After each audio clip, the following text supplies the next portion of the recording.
Hello दोस्तों, स्वागत है एक बार फिर आपका एनबी लर्निंग में। तो कक्षा 11वीं का हिंदी के पेपर के लिए आज ये वीडियो बना रहा हूँ।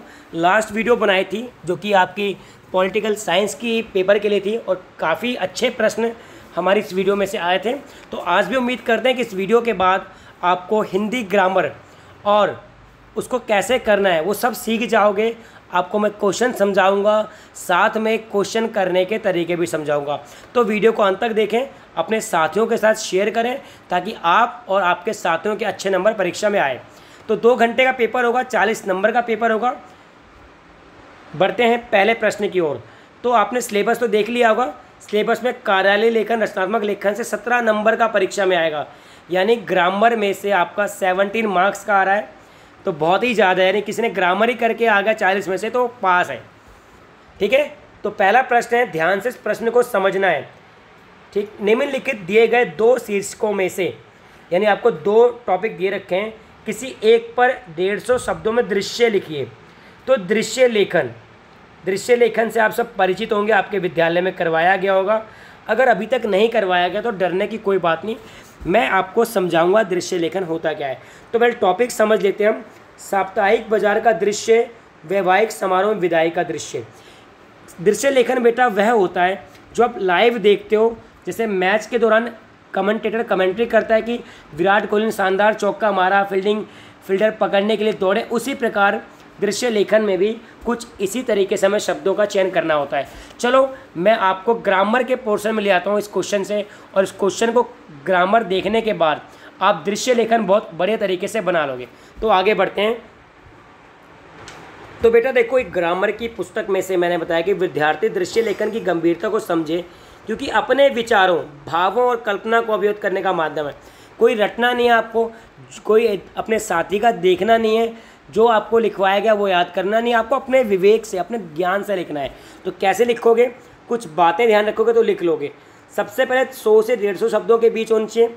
दृश्य लेखन प्रभावशाली हो, घटना स्थिति में भाव को समझकर लिखें। ठीक है, सीधी सी बात है। जैसे कि देखो, एक ये दृश्य लेखन में क्या क्या होना चाहिए ये जरूर लिखना। नंबर होते हैं बेटा, दृश्य संख्या, समय, स्थान, पात्र। जैसे कि साप्ताहिक बाजार का दृश्य था तो दृश्य नंबर 1 आ जाएगा बेटा, दृश्य संख्या 1 आ जाएगी। ठीक है, समय शाम का आ जाएगा, समय शाम का आ जाएगा। स्थान, जो भी आपके मोहल्ले में साप्ताहिक बाजार लगता है उसका नाम। पात्र, बहुत सारे लोग, फल विक्रेता, सब्जी विक्रेता, और स्वयं आप और आपके दोस्त, जो भी आप इसमें शामिल होना चाहते हो।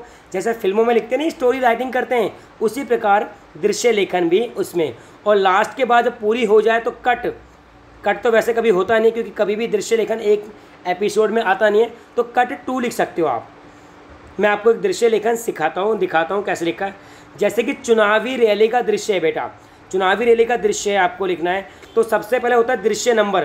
तो दृश्य नंबर 1 आप कैसे लिखोगे, दृश्य संख्या 1। ठीक है, उसके बाद नीचे लिखोगे समय, शाम का समय। ठीक है, स्थान, बाहर मुख्य सड़क, और पात्र में प्रत्याशी, चालक 1, रिक्शा चालक है ना, चालक 2, लोगों की भीड़। तो जैसे बाजार में भी फल विक्रेता, सब्जी विक्रेता, इसके आपको 1 मार्क्स मिल जाएंगे। शुरुआत कैसे करनी है, बहुत ही आसान तरीके से, कि मुख्य सड़क से चुनावी रैली निकल रही है, सबके हाथ में बैनर, पोस्टर, पार्टी चुनाव चिन्ह लहरा रहे हैं, लोगों के झुंड आगे, कई रिक्शा, ऑटो रिक्शा, जो भी आप देख रहे हो, जो भी इमेजिन कर रहे हो वो लिखते जाओ, बात ख़त्म। जो भी आप इमेजिन कर रहे हो। साप्ताहिक बाजार कैसे लिखोगे कि शाम का समय, सड़क पे बहुत भीड़ भाड़ है, लोग सब्जी खरीद रहे हैं, कोई फल खरीद रहा है, कोई 10 रुपये किलो आलू बेच रहा है, कोई 50 के 4 किलो आलू बेच रहा है, कोई 25 रुपये किलो ये बेच रहा है। हम आगे बढ़ते गए। उसके बाद एक व्यक्ति चिल्लाते हुए, अरे भैया कितने का दिया ये। दूसरा व्यक्ति मुंह सिकोड़ते हुए, यहाँ पे खींचते हुए लिखा है। आप उसकी फीलिंग भी लिखना पड़ेगा। फीलिंग को आप इसमें लिखोगे बेटा, ये ब्रैकेट होता है, आपने मैथ में पढ़ा होगा, इसमें फीलिंग लिखोगे। जो भी बैकग्राउंड साउंड होता है, आप कहीं मूवी देखते हो, मूवी में सब टाइटल चल रहा होता है तो उसमें देखते हो ना, ब्रैकेट में लिखा होता है, तो ये भी लिखना है कि भाई कितने का है, 10 रुपये किलो है।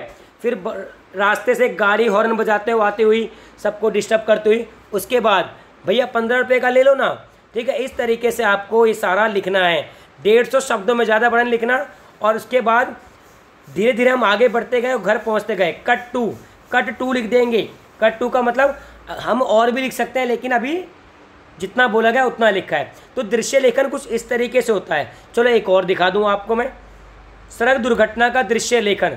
तो दृश्य नंबर 1, समय रात का, स्थान बाहर मुख्य सड़क, और पात्र कौन कौन से, कैरेक्टर माता पिता, जो भी आप लिखना चाहते हो आप इसमें कुछ भी लिख सकते हो।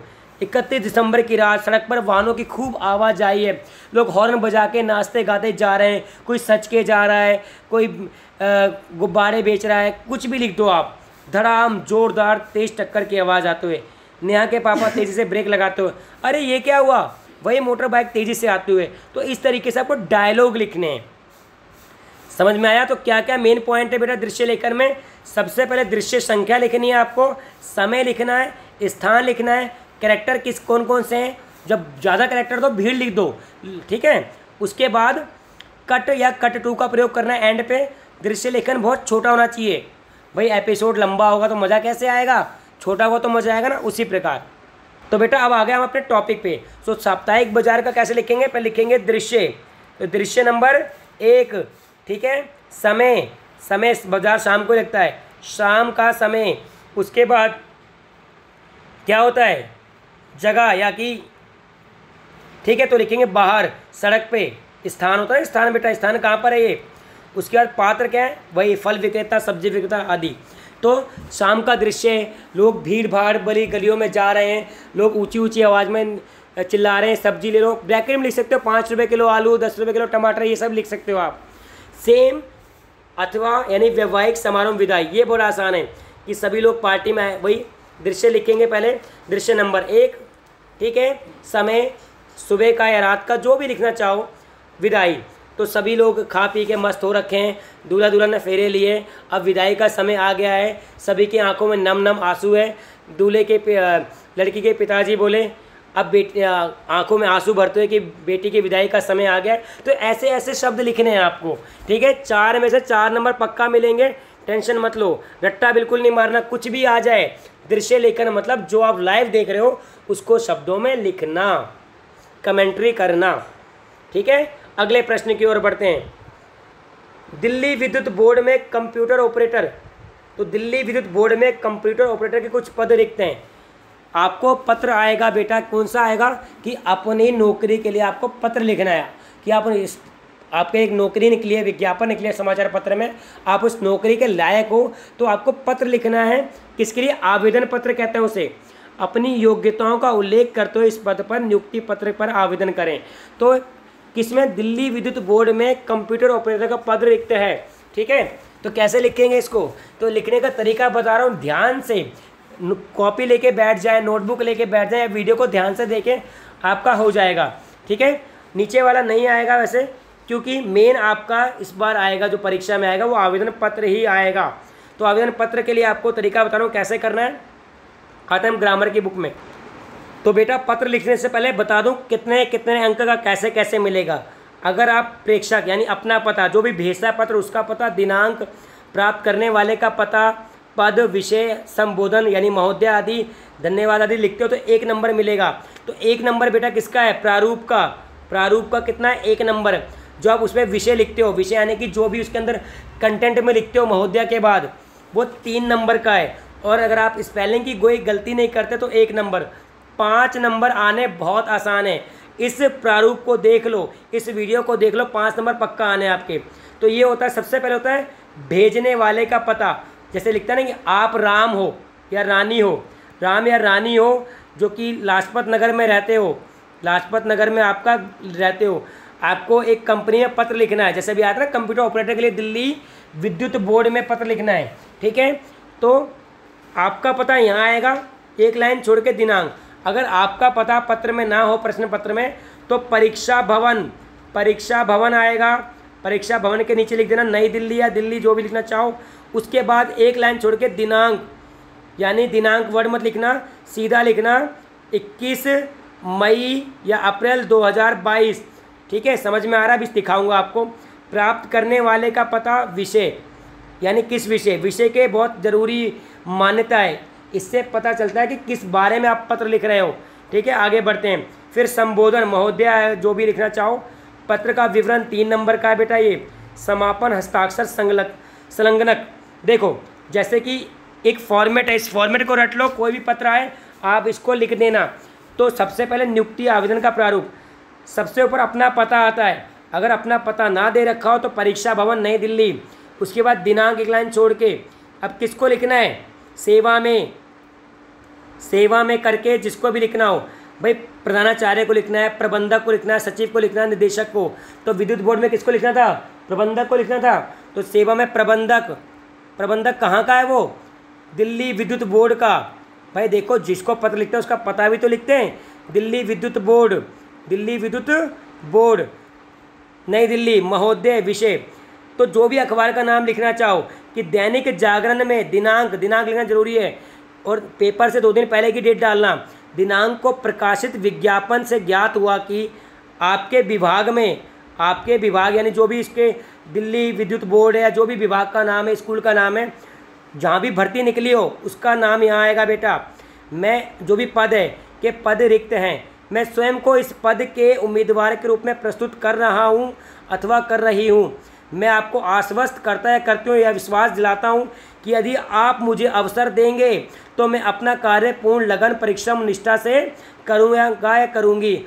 आशा है आप मेरे आवेदन पर ध्यानपूर्वक विचार करेंगे।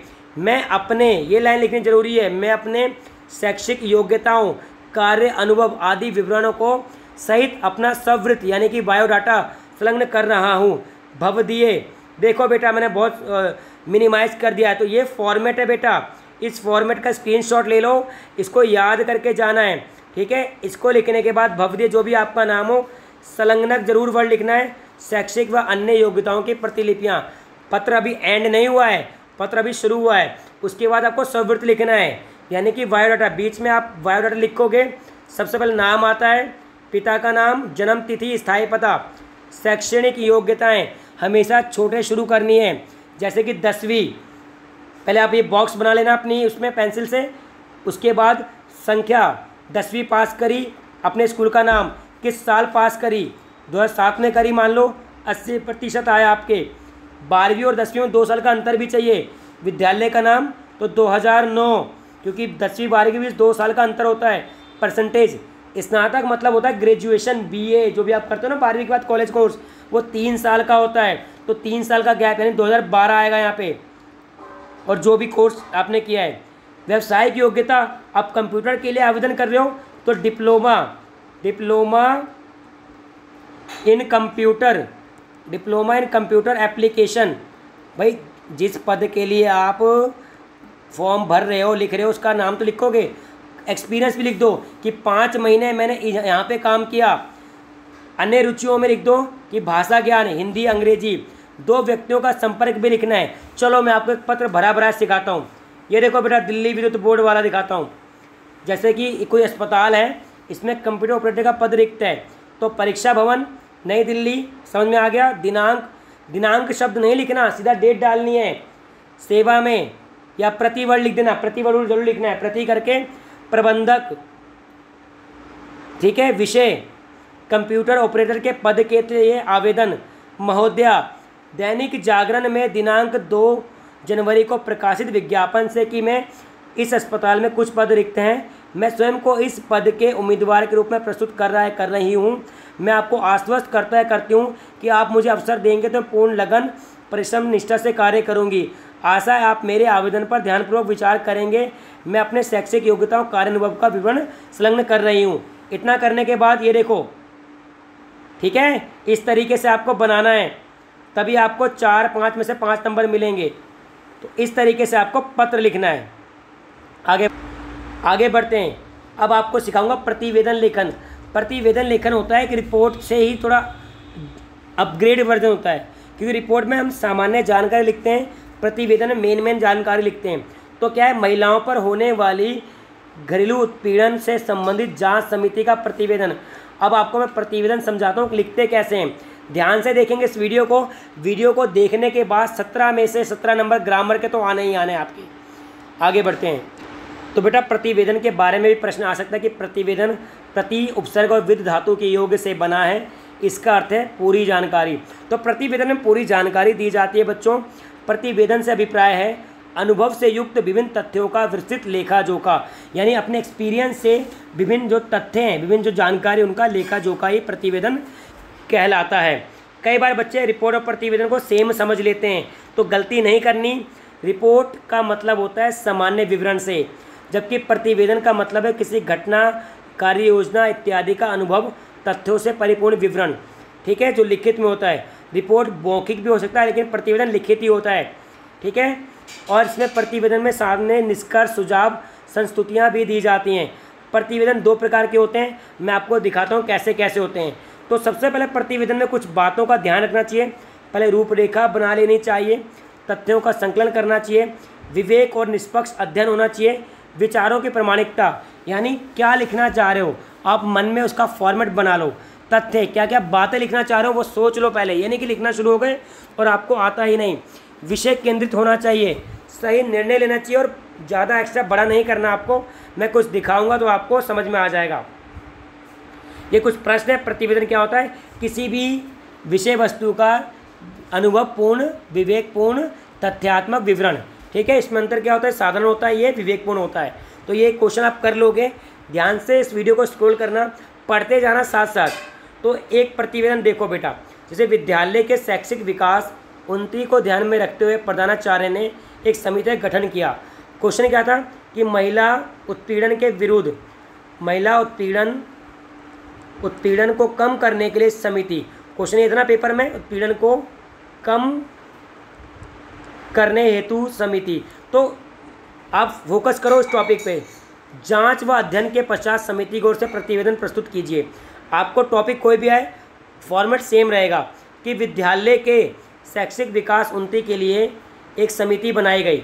आप डेट मत लिखो, आपको कुछ याद नहीं है, तो विद्यालय के शैक्षिक उन्नति के लिए ये भी मत लिखो। एक समिति गठन किया गया जिसके मेंबर निम्नलिखित हैं। तो मेंबर आपको 4-5 मेंबर के नाम लिखने हैं। एक हेड होता है, सचिव होता है, सदस्य सदस्य सदस्य सदस्य, यानी कि आप अगर विद्यालय में लिखोगे टीचरों के नाम लिखोगे, किसी संस्थान में हो तो उनके पद लिखोगे। तो प्रतिवेदन में क्या लिखना है? पहली लाइन कि जो टॉपिक आपको ऊपर से मिल जाए। टॉपिक क्या है कि विद्यालय के शैक्षिक जो भी आपको यहाँ तक मिल जाए गठन किया, सेम टू सेम उतार देना है। उसके बाद इसके सदस्य निम्नलिखित हैं, ठीक है। इसके सदस्य निम्नलिखित हैं, सचिव, शिक्षाविद, जो भी आप सेम नहीं हो सकते, नाम कुछ भी लिख दो। प्रिंसिपल महोदया, जो उसके सचिव हैं, सेक्रेटरी हैं उस मीटिंग के। हर एक समिति का कोई सचिव होता है या अध्यक्ष होता है और 3-4 मेंबर होते हैं। तो आप इस बात को याद रखो, जब भी समिति आएगी तो 5 लोगों का नाम लिखना है। समिति में इस अध्ययन किया गया कि वर्तमान में ठीक से नहीं हो रहा है, तो अध्ययन के अनुसार निम्नलिखित क्षेत्रों में सुधारा जा सकता है। तो आप क्या क्या चेंज चाहते हो? अब टॉपिक को देखो। उन्नति के लिए, विद्यालय की उन्नति के लिए समिति गठन की गई है। तो विद्यालय की उन्नति के लिए क्या क्या करेंगे कि विद्यालय में मूलभूत सुविधाएं, पीने का पानी, ये सब उपलब्ध किया जाए। जो आप चाहते हो वो सब पॉइंट में आएंगे। विद्यालय में कंप्यूटर का प्रावधान है तो शिक्षक की भर्ती की जाए, पुस्तकालय को पुस्तक सामग्री उपलब्ध कराई जाए, ये आपके। और एक और लास्ट में आएगा कि हर 3 महीने बाद, ये जरूर लिखना है, प्रत्येक 3 महीने के बाद उपयुक्त ऊपर वाले सुझावों की समीक्षा की जाए। समीक्षा की जाए। अब हस्ताक्षर इतने लोग कहोगे सर इतने सारे हस्ताक्षर कैसे करवाएं? जो भी मेंबर के नेम ऊपर लिखे हैं उन सबके हस्ताक्षर भी होंगे। तो जो भी हस्ताक्षर है उसका पद, हस्ताक्षर उसका पद, बस इस तरीके से। चलो एक और दिखाता हूँ। दिल्ली में स्वच्छता अभियान चलाने से पूर्व एक समिति गठन किया गया। इस समिति का प्रतिवेदन लिखिए, ठीक है। तो उत्तर में क्या लिखना है? ये आंसर है बेटा आपका कि दिल्ली में स्वच्छता अभियान चलाने के नोट को बनाने समिति गठन किया गया। आप सीधा जो यहाँ पे है वो सीधा उत्तर में लिख दो, ठीक है। उसके बाद जिसके मेंबर ये है, मैंने कहा ना एक सचिव होता है, 3-4 सदस्य होते हैं उसी प्रकार आपको ये लिखना है। उसके बाद सीधा कि समिति ने इस दिशा में निम्न प्रतिवेदन प्रस्तुत किया। क्या क्या प्रस्तुत किया? सड़कों की चौड़ाई बढ़ा देनी चाहिए, सड़कें पक्की कर देनी चाहिए, धार्मिक स्थलों पर चढ़ाई गई फूल मालाओं पत्तों को फेंके ना, मिट्टी में दबा खाद बनाई जाए, टूटी सड़कों की मरम्मत कराई जाए। जो भी आपके विचार है 5 पॉइंट लिख दो। उसके बाद प्रत्येक 2 महीने के बाद समीक्षा की जाएगी, ठीक है। अब हम प्रश्न की ओर बढ़ते हैं। तो प्रश्न क्या था? महिलाओं पर होने वाले घरेलू उत्पीड़न के संबंध में जांच समिति गठन किया गया। यहाँ छोड़ के कि समिति का गठन किया गया। ये लिख दिया आपने। इसके सदस्य एक सचिव होगा या अध्यक्ष होगा, 3-4 मेंबर होंगे। तो महिलाओं पे होने वाले घरेलू उत्पीड़न संबंधित समिति ने निम्न विषयों पर प्रतिवेदन प्रस्तुत किया। लिख दो कि महिलाओं को कैसे बचाने के लिए उनके लिए हेल्पलाइन शुरू की जानी चाहिए, महिलाओं की शिकायतें जल्दी सुनी जानी चाहिए, उनको 24 घंटे टोल फ्री नंबर उपलब्ध करवाना चाहिए और उपरोक्त कथनों पे 2 महीने बाद समीक्षा की जाएगी। बस हो गए, 3 के 3 नंबर मिलेंगे आपको। अब एक चीज़ और बताता हूँ, अगर मान लो ये आ जाए कार्यवृत्त, ठीक है। कार्यवृत्त क्या होता है? मीटिंग होने के बाद। और कार्यसूची क्या होता है बेटा? कार्यसूची होता है मीटिंग होने से पहले। तो आपको तो एग्जाम्पल दिखाता हूँ, एग्जाम्पल के बाद आप मातृभाषा दिवस के बारे में कार्यवृत्त तैयार कर लेंगे। चलो भाई, तैयार कर लेंगे ना, आगे बढ़ते हैं। तो बेटा देखो, एग्जाम्पल है कि विद्यालय की सांस्कृतिक समिति की कार्यवृत्त कब लिखते हैं? मीटिंग होने के बाद। और कार्यवृत्त कब लिखते हैं? मीटिंग होने के बाद। और कार्यसूची लिखते हैं मीटिंग होने से पहले। चलो दोनों दिखाता हूँ। पहले आपको कार्यसूची दिखाता हूँ बेटा मैं। जैसे कार्यसूची है, देखो क्वेश्चन को ध्यान से देखना। 20 मई 2016 को विद्यालय में वार्षिक उत्सव के संदर्भ में एक मीटिंग होनी निश्चित हुई है। होनी निश्चित हुई है यानी मीटिंग हुई नहीं है, होनी फिक्स हुई है। बैठक से पूर्व विचारणीय बिंदुओं पर कार्यसूची बनाइए। तो इसमें क्या लिखते हैं कि मीटिंग कैसे होगी, किन किन बातों पे हम चर्चा करेंगे। यानी जहाँ पे मीटिंग होगी पहले उसका पता, ये उत्तर है बेटा। किस दिन होगी, किस समय होगी, किस जगह होगी, ये 4 तो सबको लिखने हैं कार्यसूची में। इस बार कार्यसूची नहीं आ रखा, लेकिन कार्यसूची अगर आ जाए तो ये 4 पॉइंट लिखने के नंबर होते हैं। कहाँ पे हो रही है, कितने बजे हो रही है, किस जगह पे हो रही है, ये सब। कार्यसूची, पिछली बैठक की कार्यसूची की संपुष्टि। सबसे पहले लिखेंगे सदस्यों का स्वागत, नंबर 1 पे आएगा सदस्यों का स्वागत। सदस्यों का स्वागत आएगा। उसके बाद ये सारे पॉइंट, पिछली बैठक में कार्यवृत्त की संपुष्टि, पिछली बैठक में लिए गए निर्णयों का अनुपालन की समीक्षा, है ना। मुख्य अतिथि कौन कौन आएगा, इस पर चर्चा, यानी जो भी आप मीटिंग में मुद्दा उठाना चाहते हो वो। और एक सेकंड लास्ट लाइन और लास्ट लाइन याद करनी है, जलपान। खाने ही आते हैं मीटिंग में लोग, काम करने कोई नहीं आता, तो जलपान ये लिखना जरूर है। साथ में धन्यवाद ज्ञापन, ये मेन पॉइंट है। पहला पॉइंट सदस्यों का स्वागत, दूसरा पॉइंट ये कार्यवृत्त की संपुष्टि, समीक्षा, एंड देन 3-4 पॉइंट अपनी मर्जी से लिख लो कुछ भी।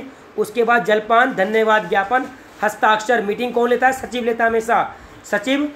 एक और दिखाता हूँ आपको, विद्यालय में स्वास्थ्य समिति के SMC की मीटिंग है, विद्यालय प्रबंधन समिति की मीटिंग है, सूची फिक्स हुई है तो कार्यसूची बना रहे हैं। वही स्कूल का नाम आ जाएगा टॉप पे, समय, स्थान, ये सब।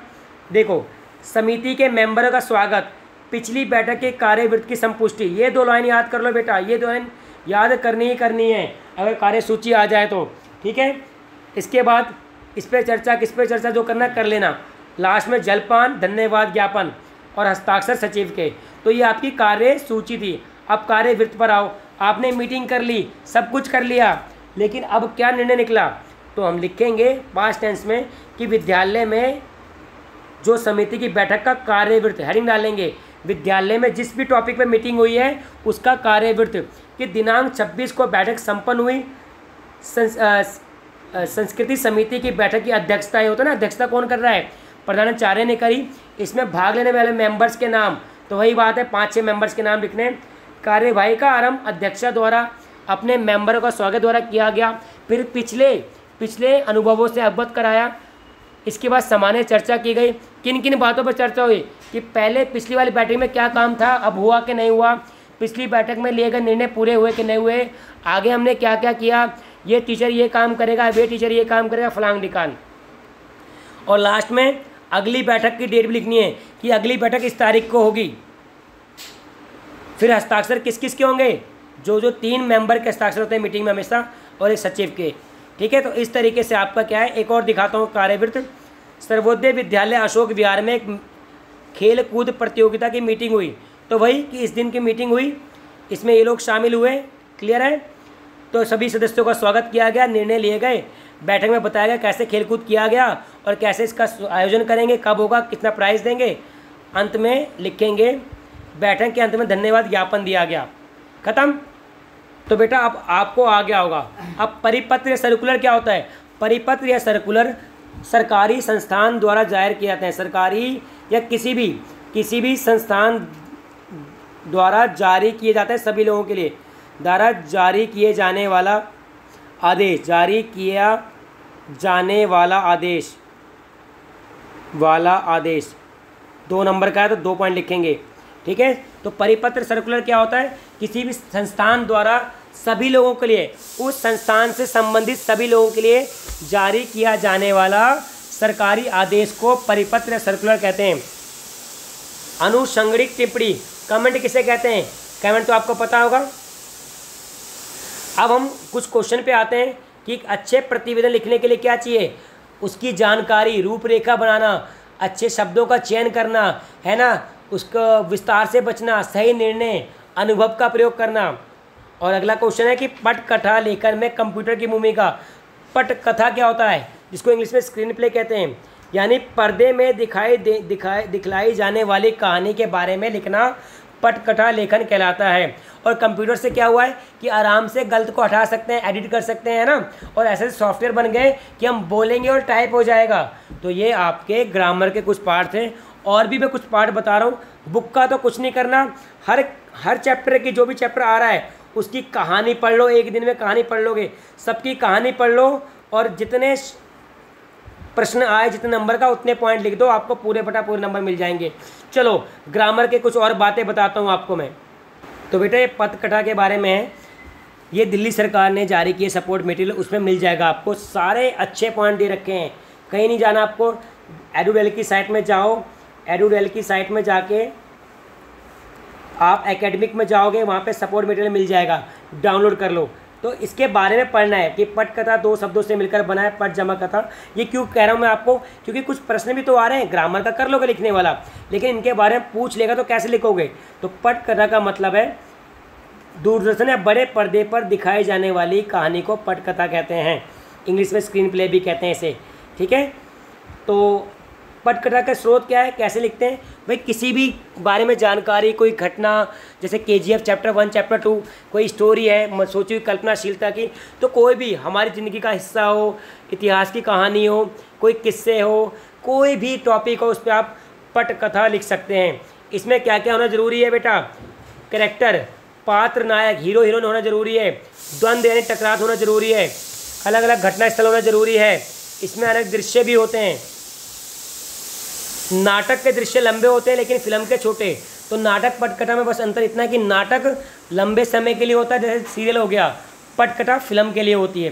तो इसके बारे में पढ़ना है। एक क्वेश्चन ये आता है बेटा, फ्लैशबैक, फ्लैश फॉरवर्ड। तो फ्लैशबैक क्या है कि वह तकनीक है जिससे अतीत में घटी किसी घटना को दिखाया जाता है। तो फ्लैशबैक में क्या करते हैं? अतीत में घटी किसी घटना को दिखाया जाता है, जैसे कि KGF मूवी में देखते हो, कहानी सुनाता है और पास्ट का दिखाते हैं। फ्लैश फॉरवर्ड में भविष्य में होने वाले किसी घटना को दिखाया जाता है। ठीक है, इसमें क्या होता है, कहानी को इंटरेस्टिंग देने के लिए हम दोनों का यूज़ करते हैं। देखो कंप्यूटर का भूमिका, कंप्यूटर में ऐसे सॉफ्टवेयर आ गए हैं बेटा कि उसमें एडिट करना बहुत आसान हो गया है। तो ये सब कुछ पढ़ना है आपको। ये कुछ प्रश्न हैं, जितने भी टॉपिक आ रहे हैं परीक्षा में उनसे जुड़े प्रश्न भी आएंगे। ये देखो बेटा, ये सारे प्रश्न आपकी परीक्षा में आने की उम्मीद है। तो अभी वीडियो लंबी हो जाएगी इसलिए मैं ज़्यादा नहीं कर रहा, आपको बस मेन दृश्य लेखन समझा दिया है कि दृश्य लेखन के बारे में पॉइंट याद करने हैं आपको। तो वीडियो कैसी लगी कमेंट करके ज़रूर बताएं, और अपनी तैयारी करने के लिए एनबी लर्निंग से जुड़े रहिए। और कक्षा 12वीं में आने के बाद एनबी लर्निंग पे सारी पढ़ाई करिए, क्योंकि कक्षा 12वीं का संपूर्ण सिलेबस एनबी लर्निंग पे अवेलेबल है वीडियो के माध्यम से। धन्यवाद।